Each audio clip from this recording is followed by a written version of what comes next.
I'm sitting here in my truck.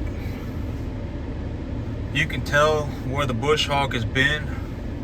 Started bush hogging this property earlier today.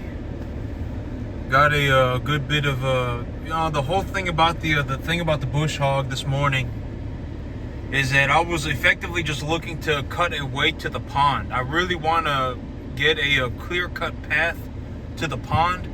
This is actually pond number 1 on the property, and then there's a second pond on the property. And that second pond, this pond right here, the water is no good. The water is rotting. But in pond number 2, there's a pond way back over that way, and the pond is bigger and the water is clean. And so right now the whole thing is that I have a clear-cut path. You can see where the bush hog has been. This is where the bush hog has been, and then you can see where the bush hog hasn't been. And there's a clear-cut path all the way to this pond. And the pond in the back, what happened was that the guy that was mowing the property, the guy that was bush hogging the property, hit a piece of metal and it snapped his PTO. So he went home right now to weld it, and then he says he's coming back. And so and I told him I'm probably not gonna be here when he gets here. And so the whole thing was I just told him I really want to get a second path cut to the pond in the back, and he said he'll do that. And so I have a clear-cut path. You can see everything is cut all the way to this pond. Everything is cut, and there's another pond that's way back there, and he's going to be cutting a path to that pond. And I actually thought about it, and I'll be bringing in the cattle tomorrow. I will probably be bringing in the cattle tomorrow, and what I'll do is I'll push the cattle around on the path. Cattle, they don't really like walking through real thick brush, and so I'll bring them out here, and I'll slowly walk them around the path, and I'll take them around to the ponds, and I'll show them where that second pond is in the back, because that pond water in the back, the pond is actually pretty big. Like if you take a look at this pond, it's pretty big, right? This pond is pretty big, but that one in the back is about twice the size of this one, and it's a lot deeper. And the water in the pond back there is clean. It's completely clean. It's almost see-through, and so I was like, it's clean water. And so I was like, well, that's good. If the water's clean, I can bring cattle out here, and I'll bring out the little 350-pound animals. I'll bring out the little 350-pound animals, and I've been saying I have a couple of small, bigger animals, right? A couple of the bigger animals in the back, they're kind of small. I'll bring them out here too. And so, I got that figured out this morning, and I've been taking a look at everything, and it does look like, I was thinking that this whole thing, I'm pretty sure I'm just going to get started on it tomorrow, because the whole thing is that, I don't need this thing to be perfect for me to start, right? As long as the cattle aren't getting lost in the vegetation, because the vegetation, it looks like this. The vegetation before it gets bush hogged, it looks like this. I can't even see where I'm going, right? I mean, the vegetation is so thick and it's so tall, I can't even see where the heck I am. I don't even know what's going on. I can't even see anything. And so, I got it cut all the way to the pond. And as long as, and the cattle are shorter than I am, right? I mean, a little 350-pound calf, is like 3 foot tall. And so they're definitely not going to be able to see anything. And so the whole thing is that I really wanted to get a clear-cut path to the ponds. And once I have a clear-cut path to the ponds, I can't even grow grass right now. It doesn't matter. And as long as the pond water is clean, it doesn't matter. All right? As long as the pond water is clean, and as long as there is a clear-cut path to the ponds, I will bring the cattle out here, and I will walk them around the paths, and I will show them where the ponds are at, and I'll push them to the pond in the back over there. And it's not going to rain for a good bit of, I'm not going to be growing any grass. It's going to be blazing hot, and I'm not going to be growing any grass. So, I can leave them out here with the clean pond water. And if I, the little 350-pound calves, if I, dump 10, 15 buckets or something like that, 15 buckets of feed out for them, they can eat that the whole week. So, I can leave them enough food out there by the pond, and, fill out and leave them out there by the clean pond water. And I can show them, if I walk them around this path a couple of times, they'll figure it out. The cattle, they'll figure it out. They'll develop a walking trail, and then they'll just follow the walking trail around the property. And so I got it squared away, and I'm pretty certain. And I was just thinking maybe I can get this thing started by next month. But I can get it when I take a look at it for what it is right now, because the pond water is clean. I can actually get started on it today. I can get started on it tomorrow. I'll be bringing the cattle out tomorrow. I can actually get started on it immediately because the pond water is clean. And so that's very fortunate. The pond water in the back is clean. And so tomorrow I will be getting started on this tomorrow. And the guy says he's coming back and he's going to cut a path to the second pond in the back. And I'll make sure that that's done. If he says it's done, it's probably done. And after that, I will bring the cattle in and I'll walk them around the trails. And so I was taking a look at it, and I was like, I think it's going to take me a month. But in all honesty, I can get started on it right now. I mean, it's not ideal. It's not perfect, right? A lot of this stuff needs to be mulched. A lot of dead trees. You can see a bunch of dead trees everywhere. A bunch of trees that have fallen over. A bunch of dead trees everywhere. And so, but I don't need this thing to be perfect for me to get started. All right, as long as the animals have access to clean water, I can get started. And as I move along, I can work on making the thing better. Right, I can work on improving the situation. I can work on mulching some of the dead trees or whatever it may be that I have to get done. I'll probably even get someone out here with I've been thinking maybe I need to get someone out here with one of those drones and herbicide the property. But right now it's been bush hogged, and so as long as there's a clear path to the two ponds, as long as I have a clear cut path to the two ponds, I can get started. And then I'll figure it out as I go. I'll make money, and then I can always reinvest the earnings, right? I can always take the money that I make and work on making the thing better, right? And so, but as of right now, this is perfectly fine. And the guy says he's coming back in a couple of hours. He's gonna weld the shaft, and then he's gonna come back. And so that's what he said he's gonna do, and the guy seems like he's gonna do it. And so, and I told him all I really want done right now is to get a second path, is to get another path to the other pond cut. And then once that is done, I'm pretty much just good to go. I can get started myself. I can get started with my part of the whole thing. I can start. I will probably start bringing in cattle tomorrow, and I'll leave them out here with some feed.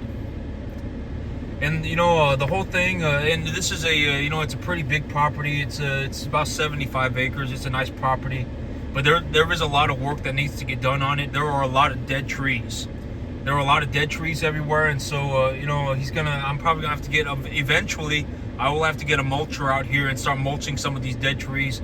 But as long as if I only have 25 or 30 acres that have been bush hogged, if I can get started, even if I only have 10 acres bush hogged, right? I don't need the whole thing perfectly scraped clean and everything. I don't need that, right? I can work on that as I go, right? As long as the cattle don't get lost in the vegetation, as long as there is a clear-cut path around the property, as long as there is a clear-cut path, the cattle probably won't go very far from the path.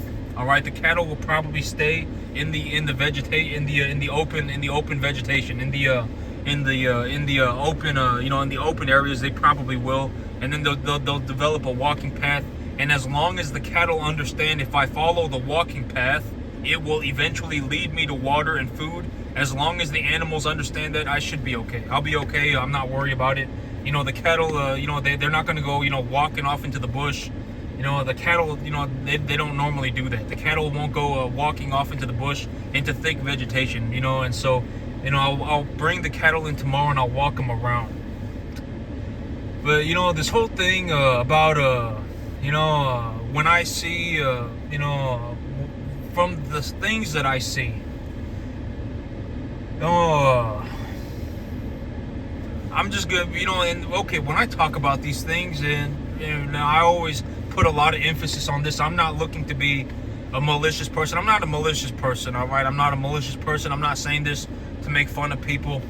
I'm not saying this to, I'm not saying this to bash anybody.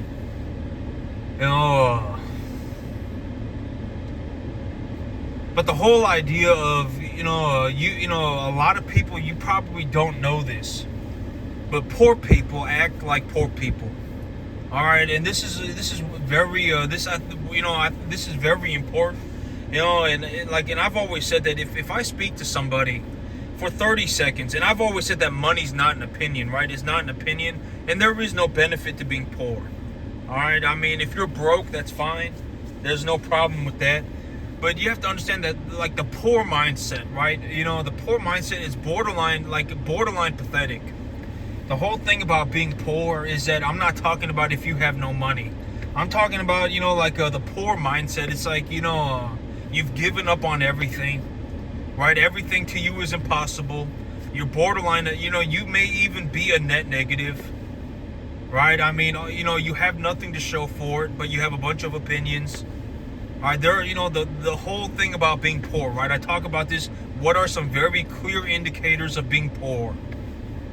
Right? I mean, you know, it could even be more specific. Like, if you are budgeting, you know, if you are using every single dollar that you have, that is a clear indicator that you are poor.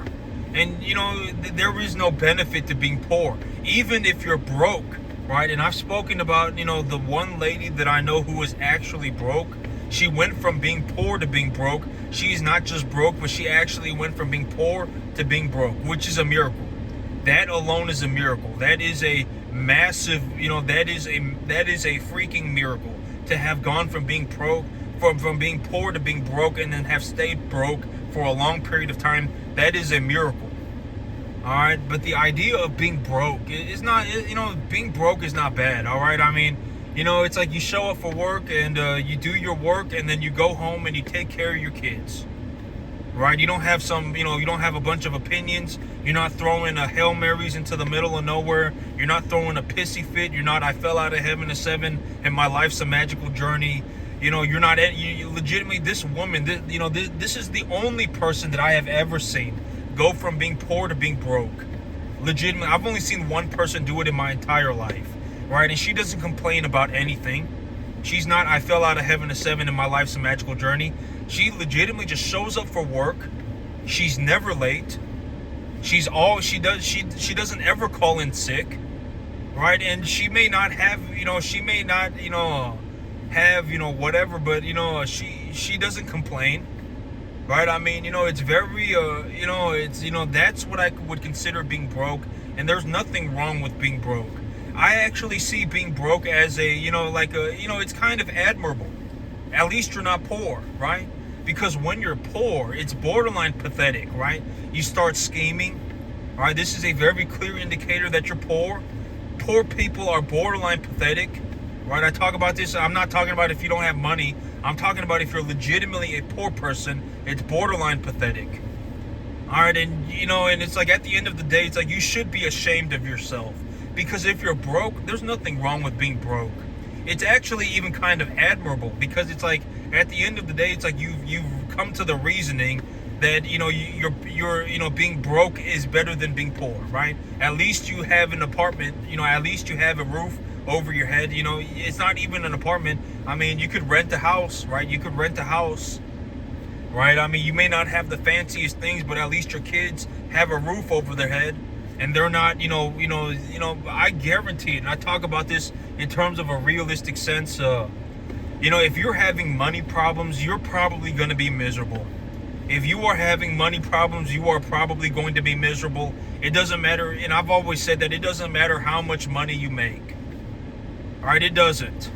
If you have an idiot with money, there is no amount of money that will save anybody from being homeless. I mean, there is no amount of money that will save you from being an idiot. All right, it happens all the time. There are people who make tens of millions of dollars and lose everything, right? There are people who legitimately lose tens of millions, hundreds of millions, billions of dollars. It happens all the time, right? I mean, there is no amount of money that will save you from being an idiot. And being broke, to me, is pretty admirable. I mean, there is kind of being poor is pathetic. But being broke, it's like, at least you've come to the conclusion that, that you don't want to be poor, right? At least you've come to that conclusion, right? It doesn't matter, you may not be driving a BMW. You may not be living in a super nice house, but at least you're not poor, right? At least, because, if you live in a nice house and you're having money problems, and you drive a nice car and you're having money problems, I guarantee it, you're going to be miserable. You're going to be miserable. But if you're broke, I mean, you're not going to be miserable. I mean, you won't be miserable. I mean, and the whole thing about it is like, and a lot of times, and this is also something that, I figured I would kind of talk about, because, well, I figured I would talk about it, but the whole idea of like, being traumatized. I think that one of the biggest traumatizing moments in anybody's life that could legitimately happen to them at any point, legitimately one of, this is something that is not talked about very often, but one of the most traumatizing things that could happen to you, I think, is like when you're 30 and you realize at that point, that is when you realize that your life is not, you may even be going downhill.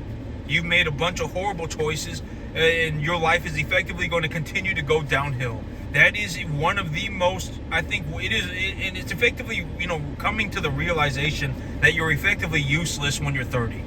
I think that is one of the most traumatizing things that can happen to people.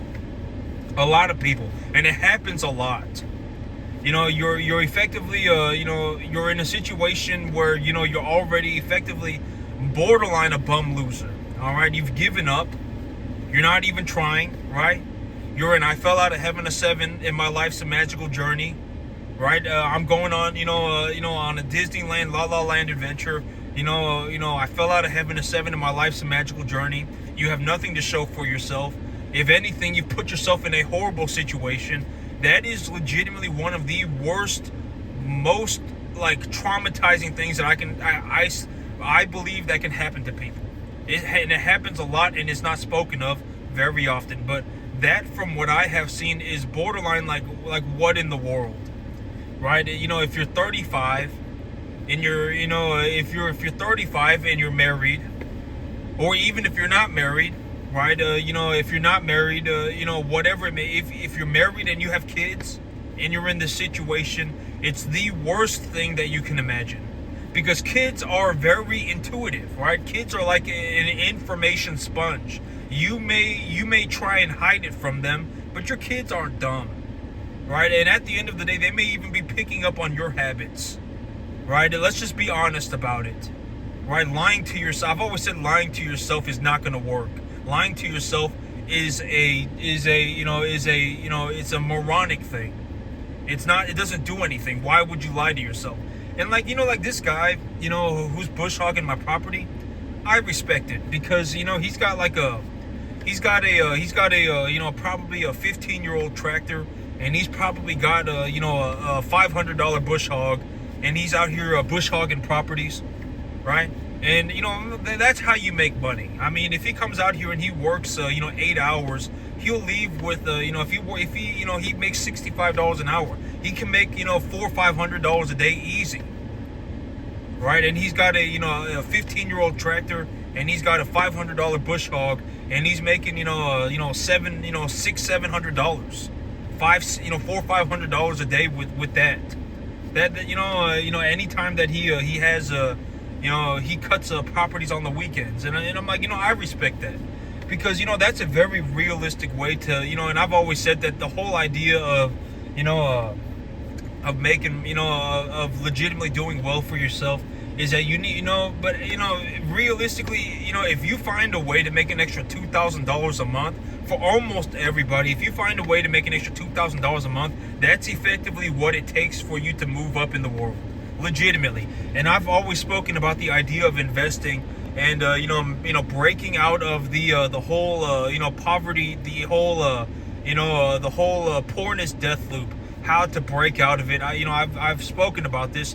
And the whole idea is that you really need to put yourself in a situation where you're investing $5,000 a month, and that $5,000 should be coming from the asset. All right, the $5,000 a month that you are investing into your assets should be coming from the assets themselves, and you should be looking for something that will make you $5,000 a month. And the $5,000 a month that you need will be coming from the asset itself. That is effectively, if you manage to do that one time, it will effectively, granted that you're not an idiot, it will effectively, put you in a situation where you are financially well off for all eternity, effectively. Granted that you're not an idiot. If you have something that is a good investment and it is producing you $5,000 a month, and then that $5,000 a month pays for everything that you need for the asset, and the asset is equitable, then, congratulations. If you hold on to that asset forever, you are effectively going to never worry about money again, granted that you do not become a moron tard idiot. That's the whole idea. That, as long as you understand that, right, as long as you understand it, that is how I see it. I've given a very clear answer, for, what have I, seen throughout my life as I went through all this, because at the end of the day, I actually made it. I don't worry about money. I don't worry about money, right? I'm out here working on a project right now, and I'm getting all this cleared away so that I can put cattle out here, and I'll probably be putting cattle out here tomorrow. All right, I may even start liquidating some of my animals and reinvesting the earnings to start expanding my herd. The pond water in the back is very clean, and I'm very fortunate that pond in the back is clean. So I will, I will make sure that second, pathway gets cut back there, and then I'll probably start bringing cattle out here tomorrow. I may even start liquidating animals and just start reinvesting my earnings. All right. And so, but that's how I see it. And when I say these things, I'm not here, and I've always said I'm not here to be your friend, right? I'm not here to be anybody's friend. I don't care if you died. Let's just be honest about it. I don't care if you died. All right, don't ask me about it. At the end of the day, find something that you understand and then invest in it. I've already, given you my answer for what do I see as a good investment. On the other hand, I'm also not a malicious person. I'm also not gonna, I'm not gonna sneak into your bedroom at night and shoot you in the head. All right, I'm not, I don't care if you died, but I'm not gonna kill you. All right, at the end of, I'm not a malicious person. I've actually managed to make it. I do very well for myself. I'm not, I'm effectively already in a situation where I don't worry about money. I don't worry about money. I will be growing the size of my herd. I will be expanding my business. And it's not going to cost me anything. Everything already costs me nothing. It doesn't matter to me.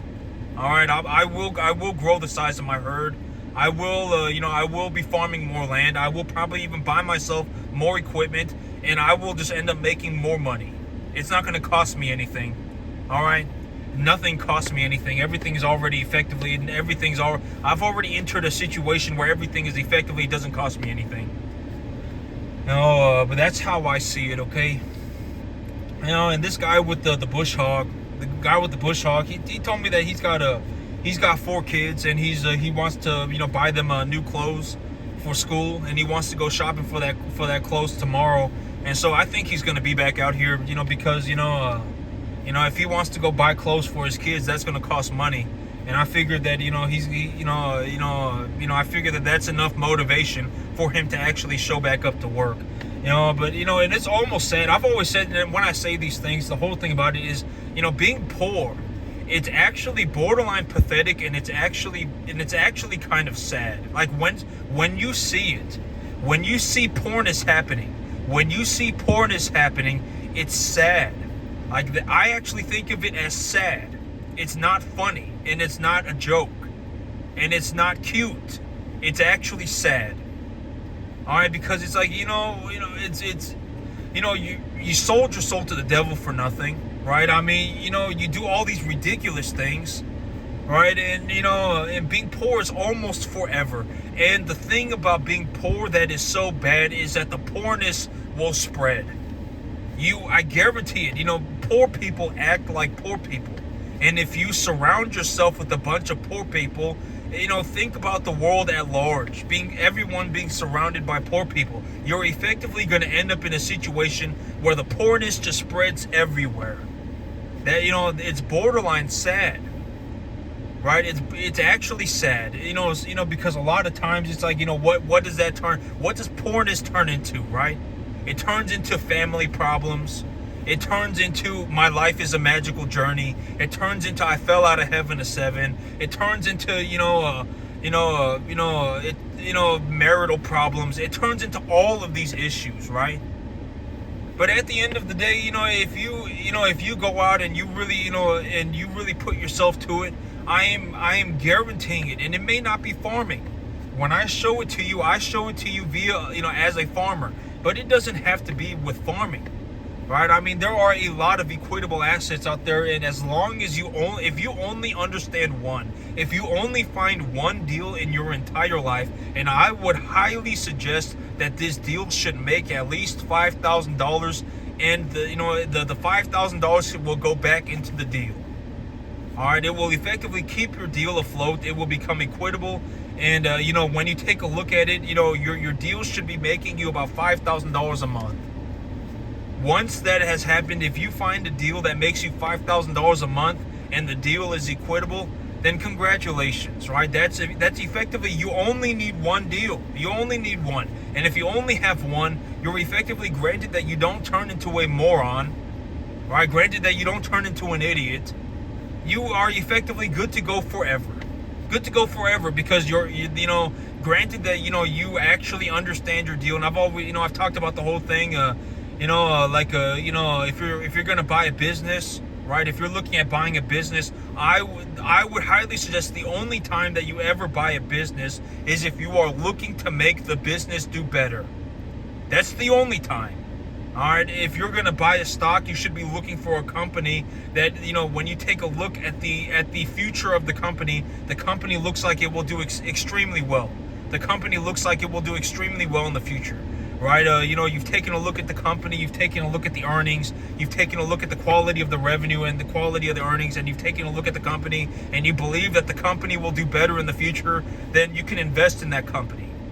Right, I mean, I even show you how to do it as a cattle farmer, right? I got this lease property, and I'm bush hogging the thing, and the thing is not going to be perfect, but I'll get started on it anyway, and I can just reinvest the money in as I go, and I do have some clean pond water in the back. And so, if I bring cattle out here, I can start reinvesting my capital and expanding my herd, right? In all of these things, you only need one deal. Even real estate, I tell you about real estate, from what I understand about real estate, right? You found a building and it has empty spaces, and it hasn't been remodeled in 10 years, and the vacancies are at the occupancy's at 85%. And the rents haven't gone up in 5 years, right? And you take your deal to the bank, and the owner of the property wants less than what the bank wants for the property. You can get under market value for it. Then that's a good deal too. All right, there are a lot of ways to get good deals. There are a lot of good deals out there. I found a good deal, right? I found a good deal. I got myself lease properties. I don't pay anything for them. I pay 10% of the net profits on the back end. All right, that's it. All right, I pay 10% on the back end, but also you have to understand that a lot of people, they want farmers on their property, because if they don't have farmers on their property turns into this. Right? If the owner of the property had not, done anything with this property for one more year, this place would have been almost unrecoverable. It would have been almost unrecoverable. The brush is already up to my chest. The brush is already up to my eyes. If he left this alone for one more year, the brush would have been, 10 feet tall. The brush would have grown another 2 or 3 feet. And then the property would have been unrecoverable. All right, so this is also why people want farmers on their property. And this is also why people will legitimately lend you their land for free.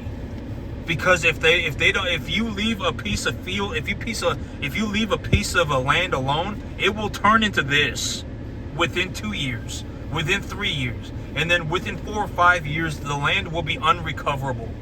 The vegetation will be so thick that you can't even do anything with it, and then it's going to cost an arm and a leg to clear everything. All right, I found a way to get a good deal, right? I made a good deal, and it's not just a good deal for me; it's a good deal for the landowner too. Because this stuff, if you leave it alone, I guarantee it, by next year the land will be done for. The land will have grown into an overgrown, thicket. You won't be able to even, you'll have to bring in heavy machinery to do anything. And so, But you can make good deals. You can make a good deal for anything, and it's not just a good deal for me. I'm sure the owner of the property will be a lot happier when he comes out here and he sees that a quarter of his property has been completely cleared away. 25% of his property has been completely cleared away. 35% of his property has been completely cleared away. I'm sure he'll be a lot happier about that than just seeing a bunch of small trees everywhere, a bunch of small trees and a bunch of brush everywhere, right? You can't even walk through the thing. But now he can come out here and he can walk around, and if he wants to take a look at the cows, he can look at the cows, right? The cows are friendly, right? And so, I'm sure he'll be a lot happier too. It's effectively everybody wins. All right? Everybody effectively wins. All right? Nobody took a loss here. All right? Nobody took a loss. I get to use this land, and I pay out on the back end. I pay out 10% of the earnings for the land. The owner gets somebody out here that will take care of the property, that will keep the property from turning into a jungle, and and he gets to make a little bit of money while I do that, right? He gets to make a little bit of he gets to make some money on the returns. And as I go, who knows, right? I may even put 100 cattle out here. I don't know, right? And so I'll have to figure it out. But I did get the first pond. I got a clear-cut path all the way to this pond, and I got another pond back there, and the pond water back there is a lot cleaner. And the guy says he's coming back, and he's gonna clear a path to that pond. And he just he broke his tractor hitting a piece of metal. But he was telling me about a situation. He says he wants to go in to buy clothes for his kids tomorrow. Because wants to buy new school clothes for his kids tomorrow, so he'll probably be back out here because I'm sure you want to he looks like the kind of guy that cares about his kids. All right, he looks like he cares about his kids. That's good. All right, he looks like he cares about his kids, and so he'll probably be back out here, and he'll probably start bush hogging the property again. And and by tomorrow I'll be bringing the cattle out. It's not going to be perfect. The property's not going to be perfect. Maybe I'll have about 10% of it bush hogged. I'll probably have to get maybe I'll have about 15% of it bush hogged. But then I'm gonna have to probably do another day, and I'll probably have about 30% of it bush hogged. And then I'm gonna take a look at it, and then as I make money, I can always reinvest the money. I can always reinvest the money to get things to get more to get things done better, to get things more cleared and everything. But I can get started. I thought I was going to get started next month when it started raining, but the pond water in the back is clean, and so I can get started on it tomorrow. I'll start bringing in cattle tomorrow.